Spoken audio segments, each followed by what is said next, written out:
Thank you. We're to Board of Trustees. I have a Comments, report. reports.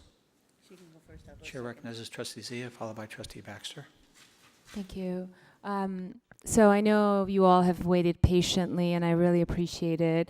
So I'm going to fast forward to my report with the students that I visited on October 24th.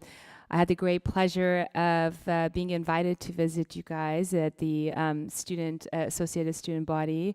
I was able to see a presentation, a very educational and exciting presentation by our great campus police officers, Officer Patricia Campa and Officer Kevin Stinson. I don't know how they did it, but they made the presentation exciting and informative. And it was about the 7 things Long Beach Police Department wants the LBCC students to know. I wanted to just give a big shout out to them. I know some of them are in the audience, and I want to give a special thank you to Lieutenant Pryor for her leadership and the great staff that she has. So after that, I was able to see our great students lead and was impressed with their great leadership abilities and respect for one another and camaraderie. I was very proud of our very own and charismatic and intelligent ASB Vice President Lauren Christine Hill. Lauren, if you can stand, please. She ran the meeting. Lokalani wasn't there when I was there, so that's our wonderful Lauren. She also gave the report. I'm so proud of you. I know you're going to places. I also want to acknowledge the fantastic and perceptive great secretary that they have, Sam Favela, the very witty and smart. Is Sam in the house? He left, so yeah, he probably had class. The very witty and smart treasurer, Zachary Paynon, if he's here, if he could stand. I saw him, and I saw him with his backpack leave. So PCC Council President, the very beautiful, savvy, and talented Majida Wesley, if you could stand up, please, and be recognized. You're really great. Love all that you do for our students. And I wanted to, I think it was LIC Club Senate President, the hardworking, tireless, and articulate Benny Carrillo.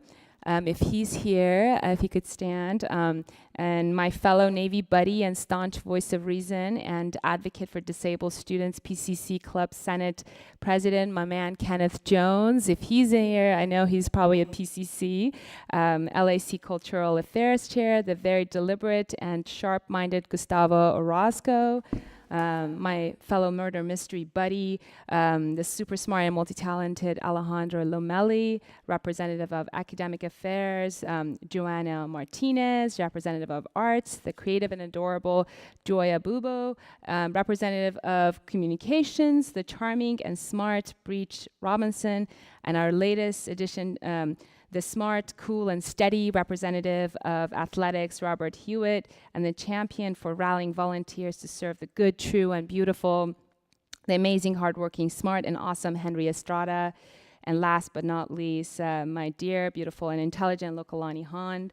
I know she had class, she had to leave. I was also very inspired and just touched by Miss Maya Cardenas' hard work and compassionate leadership for our students. So Maya, if you can stand, please, and be recognized.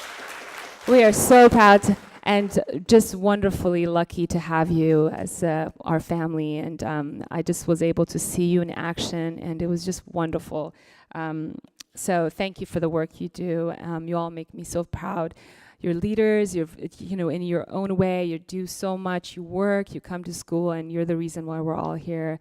I also wanted to acknowledge, earlier I acknowledged our latest adjunct professor, Mona Shadia. If you could stand, Mona. She brought her entire, I think it's your entire class. If you could please stand and be recognized. You guys are great. You've been here since 6 o'clock. We love you, we honor you, and we are so grateful we have students like you, and I'm so grateful to have a faculty member like yourself, Mona. I was explaining earlier that you have a lot of accolades, a lot of accomplishments.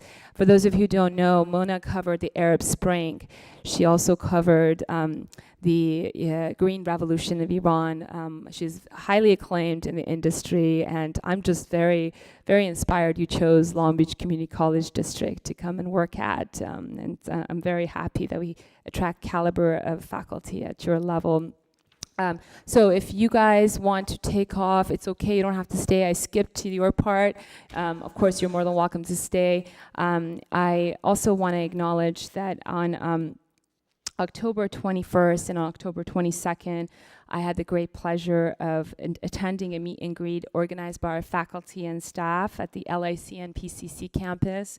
I know a lot of you were here, but some of you had to leave. So if you could all stand, I think it was about 100 people approximately that were there. And I really, really appreciate your support. If you could just stand, I want to recognize you. Awesome. Thank you so much. I know the rest is, so yes, please. And I know Noel Carell was there, a couple of deans, Hussam Khoshe, who was here. I want to recognize him as well. Thank you so much for giving me the opportunity to come and learn about you, and meet and greet you, and say a little about myself. We also discuss issues of morale, budget, and shared governance. And it was really great to hear your input and see the level of pride and commitment that our family of faculty and staff have to our students and our community college district. While I was there, I also got a tour of our culinary program and students cooking some amazing food, which was more like art, and I couldn't bring myself to ruin the masterpieces they made by going for a tasting. I also had the great pleasure of stopping by a classroom and witnessing some of the magic that happens in our institution. It was truly wonderful, and I really appreciate everyone's time and your willingness and commitment to exercising shared governance by action and improving morale by the fact that you invited me and are inviting the rest of my colleagues to other meet and greets with you. I intend to give Superintendent Oakley a full briefing of my report and can provide one to the board if colleagues want to hear a full briefing. And if so, perhaps we can agendize it. I'll defer to President Kellogg as to whether he'd like to agendize the item. I also wanted to just report it's been a very busy month. On Friday, October 3rd, I was invited by the Regional Hispanic Chamber of Commerce and participated as the elected official representing Long Beach Community College District and welcomed all the attendees. So I wanted to thank our superintendent and our executive vice president, Luann Bynum, and the great staff who helped me prepare this. I know Stacy, who's in the back, Stacy Toda, thank you so much. You're awesome. You put together the information that I presented. And I just wanted to run some of the data for the folks who are here and for the people who are listening at home who may not be aware. The Los Angeles Regional Small Business Development Center that we run provides advising and training to small businesses in Los Angeles, Ventura, Santa Barbara counties. We have about over 4,200 clients that we've counseled, $100 million in capital infusion, $195 million in increase in sales of these for these businesses, and 356 new businesses created. This is just by the work of you guys, the great staff here, and about 2,348 jobs created. Now, that deserves a round of applause, you guys. I mean, thank you so much, Luann, for your leadership. I was so inspired to report these data and just to see the look on the audience's face of what we're doing from an economic development and workforce development. I'm getting emotional just talking about it, so thank you so much. And just a recent progress report that I want to give to you guys, that 44% of the participants that went through the Goldman Sachs 10,000 small businesses that we have, and that's about 450 Southern California small businesses. They've benefited from our work here, and 44% of them added new jobs 6 months after graduating. 63% of the participants increased revenue. 80% of the graduates collaborate with one another, and 99% of them graduate. So I'm really impressed, and I'm really honored to be serving this district alongside you guys. And then on October 6th through the 9th, we went through the accreditation process, and it was great to hear everyone's perspective. I just want to encourage our administration, and I know they're doing that, and I'm confident that they'll work alongside our staff and exercise shared governance and implement the recommendations that are necessary for improvements. Nobody's perfect. We all can improve, and I'm confident that our administration, our staff, and faculty will work together. As President Oakley mentioned, on October 13th, I had the great pleasure of attending the mayor's press conference on expanded partnerships in Promise Pathways at McBride High School. I was proud to attend and support our district's efforts in working with LBUSD and Cal State Long Beach and the mayor's office in expanding the Long Beach Promise Pathways framework metrics to include doubling the number of work experience internships. And now I understand that Trustee Otto authored that. So thank you, Trustee Otto, for your leadership. And I understand that it's going to be establishing high school and college credential completion targets and increasing the number and length of the College Promise scholarships. So it made me very proud to see that, to see our district be one of the key leaders in the discussion and support our great mayor's efforts in providing meaningful support for the students and community. I'm going to be a champion and support that. I'm going to support our administration in their ability to double those numbers of internships with our stakeholders, and I'm confident that they will. I also want to give an acknowledgement to Dr. Jenny Baxter, my colleague and great trustee. She had the Foundation Board of Governors breakfast on October 16th, and I attended, and it was just wonderful to see her in action. We had, I'm going to let her report on that, but I just wanted to thank you, Trustee Baxter, for the work that you do. It's so wonderful to see you in action. Also, Trustee Baxter and I attended the 7th annual Beverly O'Neill Student Leadership Conference on October 17th, the welcome reception. I had the pleasure of seeing our great student leaders and our student advisors and support staff. I know a lot of you are here. I see Connie, I see Anita, I see Alicia. Thank you so much for the work that you do. I also saw Mary Haggerty. She was great as usual. It's wonderful to see you everywhere and support our students and demonstrate the leadership that you have. Our wonderful, yes, please, let's applaud. I mentioned Maya, but I gotta tell you, this gal can rock the world with her ability to just shepherd everything. It was just so impressive to see her in action and the work with students, and the level of respect and love that students have for her is very admirable, Maya. I know PCC student activities advisor Derek Ori was there. I want to acknowledge him. Viking volunteer coordinator and Senate advisor and student life coordinator Taylor Robertson. They all demonstrated great leadership. And I also saw Miss Terry Long, and I was really impressed. Throughout this whole month, I've been, kind of like the undercover boss on campus, and her name came up multiple times about her ability, her leadership ability of reaching out and working with our staff. So thank you, Terry. I'm very proud and I'm very impressed. Also, Lillian Justice was there, and our great VP of Student Affairs, Greg Peterson. It was great to see you. I almost mistook you for a student. It was great, very fashionable student. You guys all did a great job, and I want to really honor and thank you for your work. So I think that's pretty much about it. I really appreciate your patience with my report, but I only have one last plug, and that's for Mr. Julian Delgado, who and Miss Vivian Malulu are one of our own. that the two of them got appointed by the mayor. They got commission appointments by Mayor Garcia, and I really want to congratulate them. I didn't even tell them I'm going to acknowledge them. So a big shout out to them. And then also Miss Mina Singal for her hard work at PCC campus. I repeatedly heard the level of work and the hard work that she does, and I just want her to know. I know she's not here tonight, but I wanted to be known that her efforts are not going unnoticed, and I certainly appreciate her quiet power and hard work.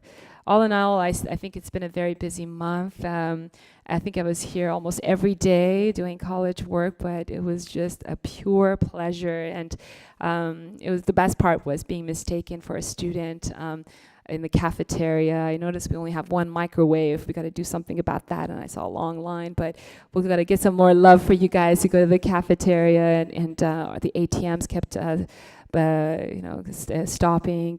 Well, we got to change that. But I'm gonna keep coming to the campus, and hopefully you'll still mistake me for a student and make me feel young again. Thank you. All right, Chair recognizes Trustee Baxter. If you I don't want think to I can- hang around for another 2 I minutes, don't think I that's can about top to me. that, so, but I do have a few things to report. I had the pleasure of emceeing the annual music scholarship concert on 2 Sundays ago. We have outstanding music talent, and I found out I know how to clear a room. Okay, I might do that for a living. Anyway, our student performing groups were outstanding, and the jazz band is playing this Sunday in the auditorium, and then the vocal group is performing at Our Savior Lutheran Church on November 8th, so if you are in the musical mood. Then I want to salute the members of the Library and Learning Resources area. They put on a very successful event. Laura Rantala, Sean Dominguez, Shamika Simpson, and their committee did a wonderful job at their fundraiser. Then on Friday night, Saturday, we're having the reunion of the 1964 Junior Rose Bowl championship team. They're meeting here in the T building at 4 o'clock, then going over to the game, and they'll be saluted at halftime. Also this week, we had our outstanding student scholarship reception, and this was coordinated by Alicia Kreisenga, who's here, and my office, and Sonny and Jeff and President Oakley were there, and we got to see our wonderful students in action, and they make our day go better every day, and I want to thank our donors, and also part of the students who were there were part of the College Promise. And tonight I spoke at Lakewood City Hall, and that's where I was for a half an hour, encouraging the people of Lakewood to send their students to Long Beach City College. They're high school, they're college freshmen, and so hopefully we'll see more of that. And then on Sunday, the Senior Studies Associates is having an event. Jerry Shipsky is going to speak about the history of Long Beach. And then President Oakley already talked about the Hall of Fame, so I will leave my report with that. Thank you. Chair recognizes Trustee Otto. Yeah, just very briefly, I mentioned when we had the presentation about from the athletic department that the football team is enjoying great success, and there was that October 4th game with Mount Sac, and we've got just a couple games left. At the Mount Sac game, I don't think I've seen 2,000 people dressed in red at Long Beach City College in 25 years, and it was heartwarming to see everybody show up and support the football team in what turned out to be an extraordinary game. We are going, I think many of us are going as trustees to the Community College League Conference in the desert the weekend of November 20th. I think it's 19th, 20th, and 21st. I haven't been on campus very much, and I talked to somebody before, and they said, though, that I should mention this, and that is that I was traveling, and one of the places I went was Houston, and there are people in this room that remember that 4 years ago I went to Houston because I had a very serious bout with cancer, and I am pleased to report that part of my travels took me to Houston, and they told me they never wanted to see me again, and that.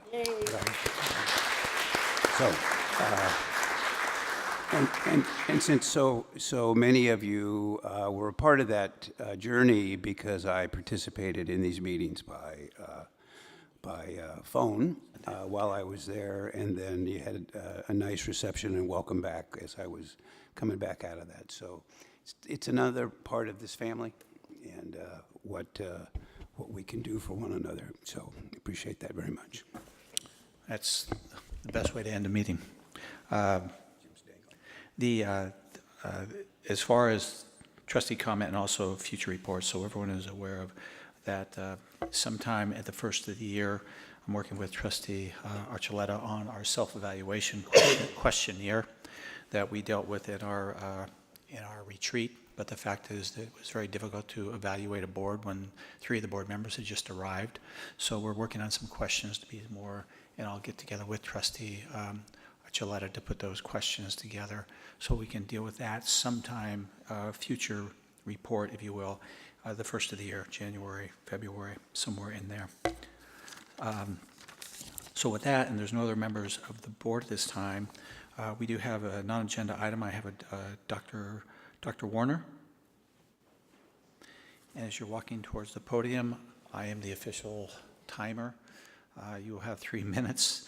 When you get to 2 minutes, I'll wave to you. Please don't take that as I'm just trying to give you the timing. Your name for the record, please. Dr. Christiane Warner, ESL Department. Thank you for this time. In December, you will be presented with a plan in regards to equity efforts that the college is developing. And that plan is to go to the Chancellor's Office January 1st, 2015. I wanted to share with you an excerpt from my dissertation that I completed last October. And that dissertation is entitled Designing Equity-Focused Action Research, Benefits and Challenges to Sustain Collaboration and Organizational Change. I completed this at USC, and I spent 3 years writing the last book I will ever write. During this process, I studied a community college that is very similar to Long Beach City College, but I did not study Long Beach City College. But because I have participated in equity efforts in the past here, I felt the need to include personal reflection upon the practices that existed here. And so that is published in my unpublished dissertation at USC. I would like to state the following. When the Senate at Long Beach City College was offered a chance to participate in a state consortium to address equity issues back in the February of 2011, the Senate declined. The reason given at the time was that Long Beach City College had worked with QB4, this is the Center for Urban Education at USC, but little long-term lasting success had been made. During that same term, the Board of Trustees adopted a new mission statement with stated values that provided an overview of how the college would achieve its mission. Equity is mentioned twice in that document. To address the topic of equity, the college added equity to one of the goals in the college's educational master plan, and I quote, this is measurable outcome 2.2, to increase the rate at which underrepresented students transfer and reach transfer preparedness within 6 years of entry to Long Beach City College. Of concern to this researcher as an individual was that this is a top-down effort. It is a board goal. Within the organization, it is unclear whether the middle of this organization, as well as those who work most closely with students, will value the mandate to, quote, promote equitable student learning and achievement. This is of concern since the college's prior efforts with the Center for Urban Education were seen by the Academic Senate as top-down initiatives rather than grassroots efforts that stem from faculty inquiry into the issue. In addition, one recent effort from the Staff Equity Committee was for Long Beach City College to hold an all-day training session entitled Walking the Talk, Diversity, Equity, and Inclusion in Higher Education. This happened in the fall of 2012. 18 separate workshops were offered to every Long Beach City College employee that were organized on the topics of diversity, equity, and inclusion. Workshops highlighting the unique needs of African Americans, Latino, Hispanic, Southeast Asian, veterans, LGBTQ, and technologically deficient students were offered. There was also a panel discussions on the college's achievement gaps, privilege in regard to color, socioeconomic status, and race and ethnicity.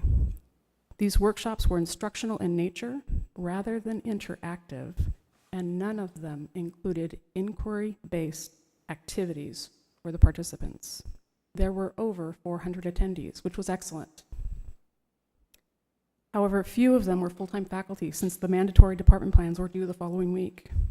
Irrespective of the faculty's interest in the workshops, most of them chose to complete their department plans since it is mandated by the college.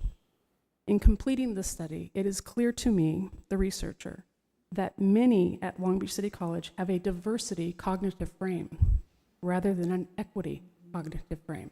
And I will provide you the source for that so that you can see the difference between the two.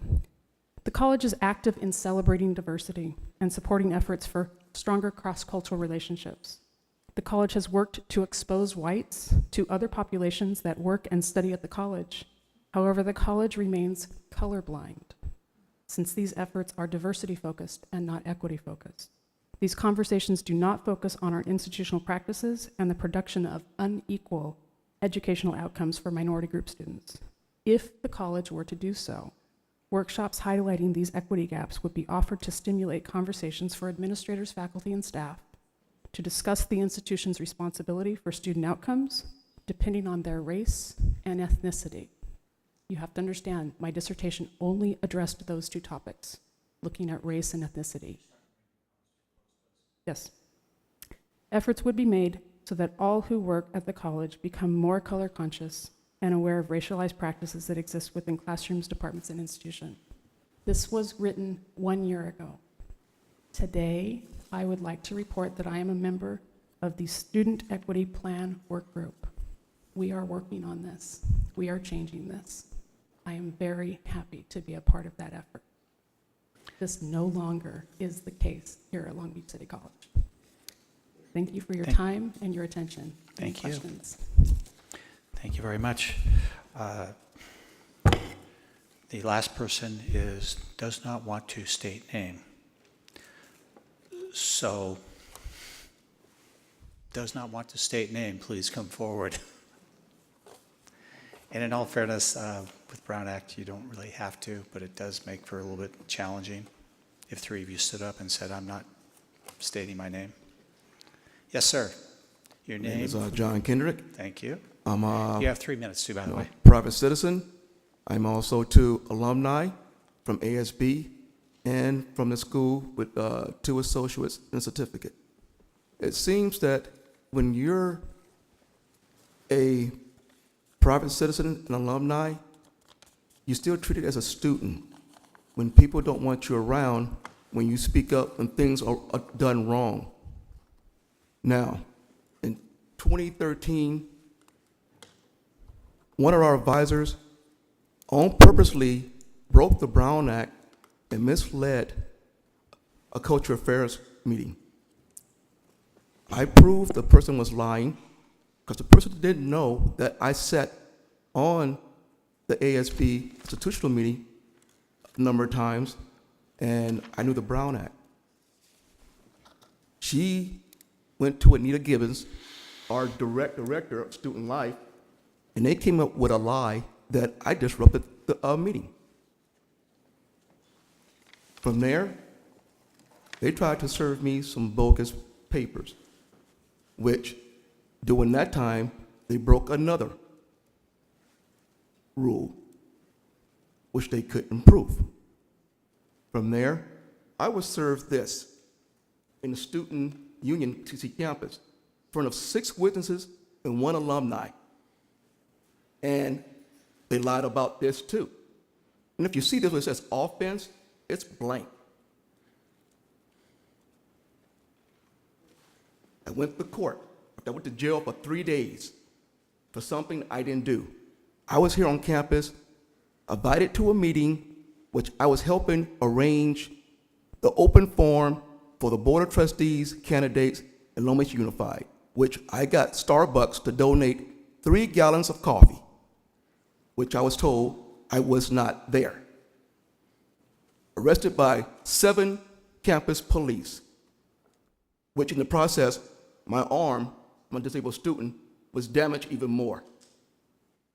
During my time in jail, my left eye, I have a visual problem. It's now more sensitive. It was damaged. 1 more minute, John. Now, since then, I've gone to court. They proved it was dismissed when students, faculty, and people in the community came out in my behalf. And it was shown that everything was said about me was not true. But yet, I'm still persecuted and chased like I did something when I'm not even a student, and I show I didn't do it. I came to the accreditation committee to speak because I was invited there. And during that time, 4 officers came up there and told me I had to leave campus. After I showed them from a court that I was dismissed, it was all bogus, I showed them this, and this that Nita Gibbons served me, which says must be certified, and since she's someone that's part of the problem, she cannot serve me legally, which she did on 3 minutes, bring your Thank you. comments to a close. On July the 1st. Now, I've not been a student since 2013, but yet she finds a way to hold me under student conduct as a student when in the community, I'm an activist. I belong to many groups in and outside of Long Beach. I'd like to know how the hell can somebody dictate what they want and break the Robert rules over and over again? How can she tell other students besides me she dictates who comes on campus? This is a public campus. I was told by campus police I cannot be on campus because it's a private campus. John, This is a community John, college. please, No, but it's true what they said to me. you're concluded. Okay. Thank you very much. Now, No, even no, though- you're beyond the time limit. You've gone I beyond. say one more thing. You have one more thing. All your officers are not bad. Some of them have been real respectful, but you got a few that act like you're guilty to proven innocent. Even when you show them documents, they still tell you it doesn't matter. And I had All right. witnesses that day. What John, happened? John, Thank thank you. you. Thank you very much. We are going to, should have stopped with Doug Otto. Something uplifting. We are going to adjourn this meeting to our November 11th meeting, and we're going to adjourn in the memory of Jim Stanglin. Just for informational purposes, there will be a memorial service here in the TU 1200 building on November 23rd, which is a Sunday, time to be determined for Jim Stanglin. So as that becomes more specific, we will let everyone know. But without objection, members of the board, we will adjourn the meeting in the memory of Jim Stanglin. Without objection, this meeting is adjourned. Thank you all very much. Good night.